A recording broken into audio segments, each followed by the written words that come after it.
Too many people don't know how to build a fire properly, and if you're one of them, here's a quick tip for you. If the ground's a bit damp like it is here, lay down a few pieces of firewood to make a platform to start your fire on. That'll help it a lot so it's not absorbing moisture from the ground when it's trying to start up. Instead of relying on a bunch of lighter fluid to light this larger fuel, just bring a small hatchet every time you go camping and process some of it smaller. I can process it right on this platform, starting with the axe right here. I can give it a couple taps to seat the axe, and then I can move my hand out of the way and split it through. You can also set your piece of firewood on the platform like this with the axe against it to chop it in a way where the axe can't slip. For any large pieces, you'll probably have to swing overhead. All this smaller firewood is your fuel.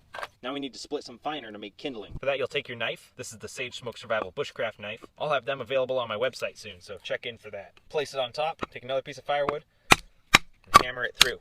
Once it's mostly through, you can give it a twist, and it'll pop apart like that. For kindling, you want some of it as narrow as your pinky, then a handful of pieces thinner than a pencil. Once you split it one way, you can put it back together and split both at once the other way. Split them long, snap them short. That should be all the kindling we need. Move all your kindling off to the side and have it sorted a little from smallest to largest. I can grab a few of the really thin pieces from right over here. These will help me get it started. All I'm doing is stacking a little lean-to right here with some of my thinnest pieces. There's hundreds of different ways you can do your fire lay. This is just one way that's easy for beginners. Have some good space between them because fire needs lots of air, especially when it's very small. Then I'll just use my knife to make some shavings here. If you know how to make a feather stick, you could also do that. I want this to be easy enough for any beginner to do. Put all those curls right on top. Now at this point you can use a lighter or a match right here, and this will go up like a mini campfire. I'm instead going to use this fire starter necklace I have.